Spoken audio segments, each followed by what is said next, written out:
신앙 고백 우리 하겠습니다. 나는 전능하신 아버지 하나님 천지의 창조주를 믿습니다. 나는 그의 유일하신 아들 우리 주 예수 그리스도를 믿습니다. 그는 성령으로 잉태되어 동정녀 마리아에게서 나시고 본디오 빌라도에게 고난을 받아 십자가에 못 박혀 죽으시고 장사된 지 사흘 만에 죽은 자 가운데서 다시 살아나셨으며 하늘에 오르시어 전능하신 아버지 하나님 우편에 앉아 계시다가 거기로부터 살아있는 자와 죽은 자를 심판하러 오십니다. 나는 성령을 믿으며 거룩한 공교회와 성도의 교제와 죄를 용서받는 것과 몸의 부활과 영생을 믿습니다. 아멘. 419장 우리 찬송하고 말씀을 봅니다.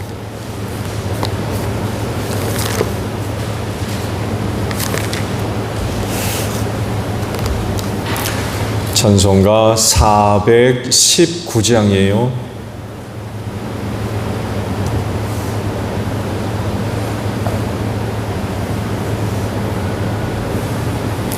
주 날개미 내가 변하니시네 밤 깊고 비바람 불어쳐도 아버지께서 날 지켜주시니 거기서 편안히 쉬리로다. 주 날개 밑 평안하다. 그 사랑 끈을 짜뉘뇨. 주 날개 밑 내 쉬는 영혼 영원히 거기서 살리. 주 날개 밑 나의 피난처 되니 거기서 쉬기를 원하노라. 세상이 나를 위로치 못하나 거기서 평화를 누리리라. 주 날개 밑 평안하다. 그 사랑 끈을 짜뉘뇨. 주 날개 밑 내 쉬는 영혼 영원히 거기서 살리. 주 날개 밑 참된 기쁨이 있네. 고달픈 세상길 가는 동안 나 거기 숨어 돌보심을 받고 영원한 한식을 얻으리라. 주 날개 밑 평안하다. 그 사랑 끈을 짜뉘뇨. 주 날개 밑 내 쉬는 영혼 영원히 거기서 살리. 말씀을 봅니다. 사도행전 22장이에요. 사도행전 22장 1절로 16절까지 보도록 하겠습니다. 동포 여러분, 내가 이제 여러분에게 드리는 해명을 잘 들어주시기 바랍니다. 군중들은 바울이 히브리 말로 연설하는 것을 듣고 더욱더 조용해졌다. 바울은 말을 이었다. 나는 유대 사람입니다.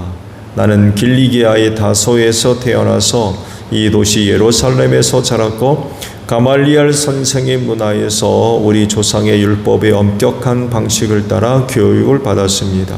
그래서 나는 오늘날 여러분 모두가 그러하신 것과 같이 하나님께 열성적인 사람이었습니다. 나는 이 도를 따르는 사람들을 박해하여 죽이기까지 하였고 남자든 여자든 가리지 않고 묶어서 감옥에 넣었습니다. 내 말이 사실임을 대제사장과 모든 장로가 증언하실 것입니다. 나는 그들에게서 다마스쿠스에 있는 동포들에게 보내는 공문을 받아서 다마스쿠스로 길을 떠났습니다. 나는 거기에 있는 신도들까지 잡아서 예루살렘으로 끌어다가 처벌을 받게 하려고 했던 것입니다. 가다가 정오 때쯤에 다마스쿠스 가까이 이르렀는데 갑자기 하늘로부터 큰 빛이 나를 둘러 비추었습니다. 나는 땅바닥에 엎어졌는데 사울아 사울아 네가 어찌하여 나를 핍박하느냐 하는 소리가 들려왔습니다. 그래서 내가 주님 누구십니까 하고 물었더니 그는 나에게 대답하시기를 나는 내가 핍박하는 나사렛 예수이다 하셨습니다. 나와 함께 있는 사람들은 그 빛은 보았으나 내게 말씀하시는 분의 음성은 듣지 못하였습니다. 그때 내가 주님 어떻게 하라 하십니까 하고 말하였더니 주님께서 내게 말씀하셨습니다. 일어나서 다마스쿠스로 가거라. 거기에는 네가 해야 할 모든 일을 누가 말해줄 것이다. 나는 그 빛의 광채 때문에 눈이 멀어서 함께 가던 사람들의 손에 이끌려 다마스쿠스로 갔습니다. 거기에 아나니아라는 사람이 있었습니다. 그는 율법을 따라 사는 경건한 사람으로 거기에 사는 모든 유대 사람에게 칭찬을 받는 사람이었습니다. 그가 나를 찾아와 곁에 서서 형제 사울이여 눈을 뜨시오 하고 나에게 말하였습니다. 그 순간에 나는 시력을 회복하여 그를 쳐다보았습니다. 그때 아나니아가 내게 말하였습니다. 우리 조상의 하나님께서 당신을 택하셔서 당신의 뜻을 알게 하시고 그 의로우신 분을 보게 하시고 그분의 입에서 나오는 음성을 듣게 하셨습니다. 당신은 그분을 위하여 모든 사람에게 당신이 보고 들은 것을 증언하는 증인이 될 것입니다. 그러니 이제 망설일 까닭이 어디 있습니까? 일어나 주님의 이름을 불러서 세례를 받고 당신의 죄 씻음을 받으시오. 아멘. 오늘은요 방금 보신 16절 상반절의 말씀을 봅니다. 그러니 이제 망설일 까닭이 어디 있습니까? 라는 말씀입니다. 신앙은 결단을 찾습니다. 사실적으로 결단 없이 신앙을 갖는 경우는 없어요. 왜냐하면 기독교 신앙은 보편적이고 일상적인 것을 이어가는 것이 아니기 때문에 그렇습니다. 생각해 보세요. 예수 믿기 이전에 있었던 내 생활, 습관, 생각, 행동, 그거 그대로 이어갑니까?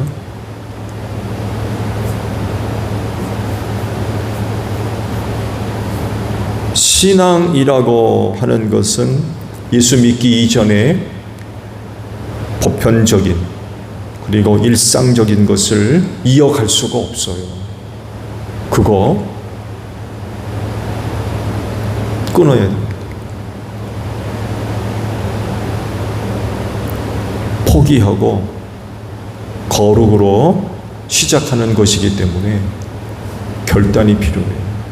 좋아했던 것 아니면 싫어했던 것 이거 다 완전히 바꿔버려야 돼요. 이 결단 없이 가능합니까? 예수님을 믿는다는 것은 타종교에서나 타문화에서 환영하는 게 아닙니다. 그래서 복음이 들어가는 곳마다 얼마나 많은 어려운 일들이 있었는지 몰라요. 우리나라 같더니 보십시오. 복음이 처음 들어왔을 때 이루 말할 수 없는 핍박을 받았습니다. 천주교나 개신교나 할 것 없이 수많은 사람들, 믿음의 선진들의 피를 흘려야 됐어요. 정말 상상하기 어려울 정도로 무지막지한 핍박을 받았습니다. 왜 그래요? 다르거든요. 달라요. 기독교는 달라요. 거룩이라고 하죠. 이제 이게 싫은 거죠. 같으면 뭔 상관이 있겠어요. 근데 다르니까 이게 싫은 거예요. 그래가지고 얼마나 많은 핍박을 받는지 몰라요. 그러니 어찌 결단하지 않을 수가 있습니까? 결단이 있어야 됩니다. 그래서 신앙은 각오입니다. 각오하고 신앙생활을 해야 돼요.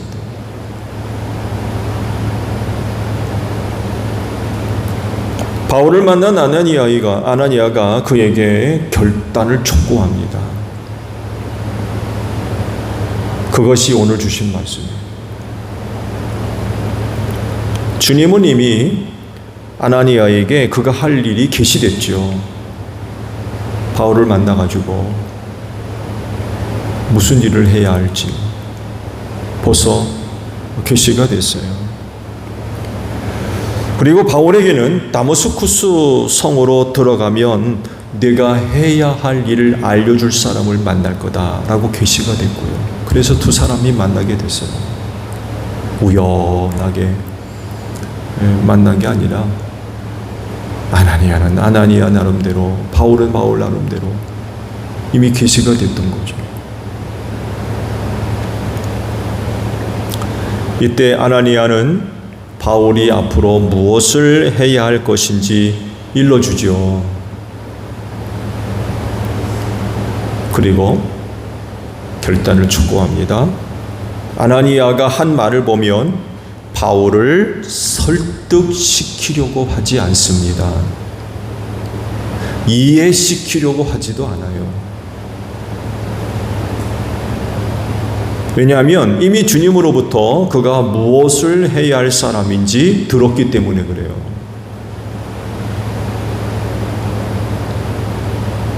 그래서 바울에게 말을 할 때 그 바울의 생각을 바꾸고 마음을 바꾸기 위해서 설득시키고 이해시키고 뭐 설명해 주고 그러지 않습니다. 아나니아가 하는 말을 보세요. 그건 선포입니다. 선포. 선포에 가까워요. 그러다 보니까 그에게 요구되는 게 뭐예요? 결단입니다. 결단.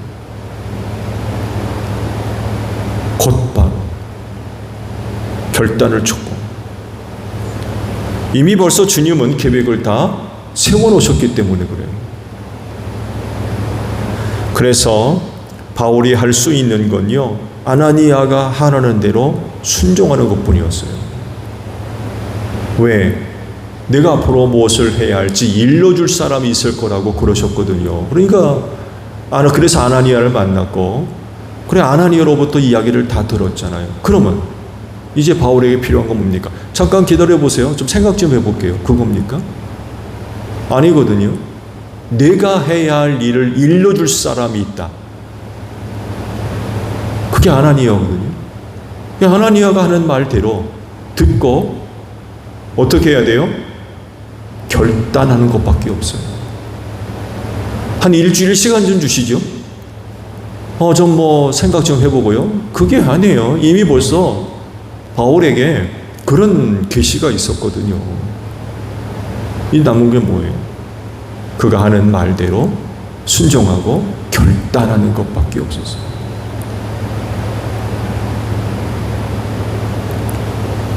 그래서 말씀을 보면 바울이 주저하지 않습니다.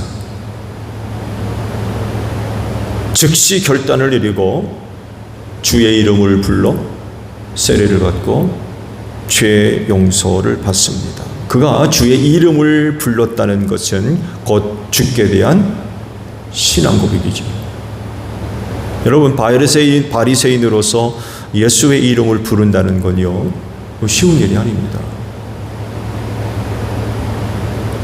왜냐하면 예수님을 반대하고 싫어하거든요. 예수를 십자가에 못 박는 일에 앞장섰던 사람들입니다.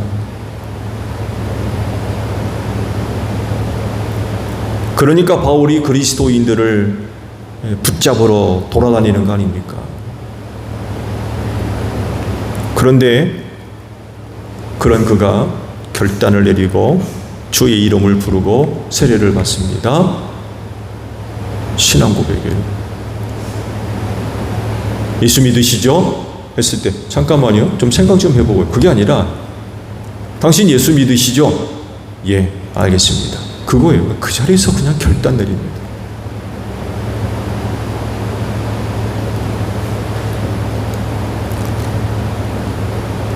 믿음으로 사는 사람들에겐 늘 결단이 요구돼요.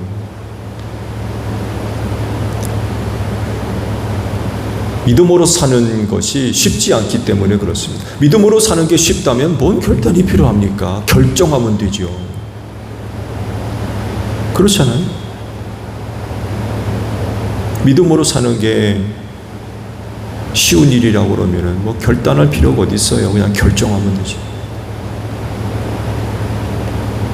많은 핍박, 많은 유혹이 있기 때문에 결단하지 않을 수가 없어요. 이래도 좋고 저래도 좋은 그런 게 아닌 거예요.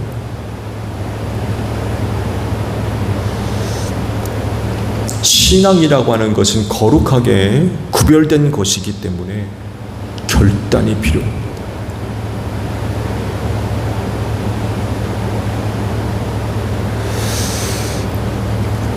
바울을 향하신 주님의 뜻과 계획은 분명하고 확실한 거였죠. 아나니아는 이거를 미리 알았던 거죠. 주께서 계시하셨기 때문이죠. 그렇지만 바울은 거기까진 몰랐어요. 어디까지만 합니까? 내게 일러줄 사람이 있을 거니까 그를 찾아가서 만나라. 거기까지입니다. 거기까지.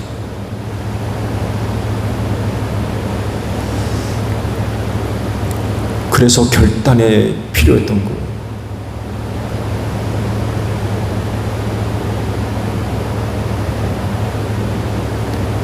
거기까지 다 일러주셨으면 또 얼마나 좋겠습니까? 근데 그렇게까지는 일러주지 않아요. 그냥 내게 일러줄 사람이 있을 것이다 까지만 말씀하셨어요. 결단이 바울에게 필요했던 거예요.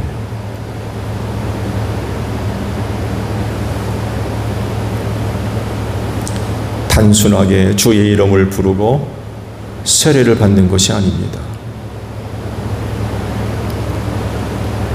그가 결단하면 그때부터 예수 믿는 사람이 되어야 돼요. 그때부터. 한 일주일쯤, 한 달 뒤, 1년 뒤 그게 아니라 결단하는 그 순간부터 예수 믿는 사람이 되어야 됩니다. 예수의 사람이 되어야 돼요. 예수에 대해서 증언하는 사람이 되어야 됩니다. 그 순간부터.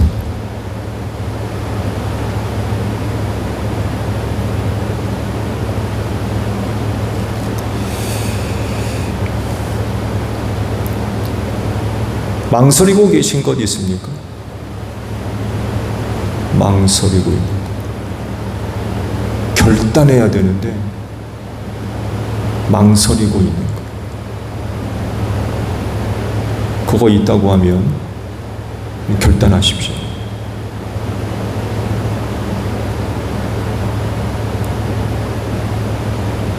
믿음은 결단입니다.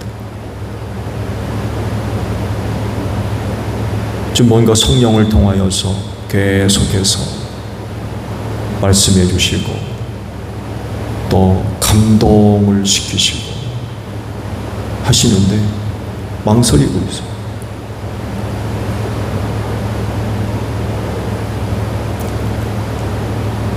그렇단다면 결단하십시오. 결단해야 됩니다. 그게 신앙이에요.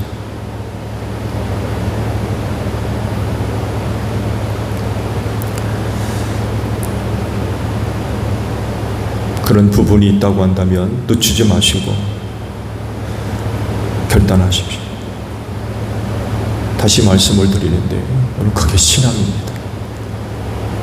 그리고 결단한 대로 생활하시는 여러분들이 되시기를 바랍니다.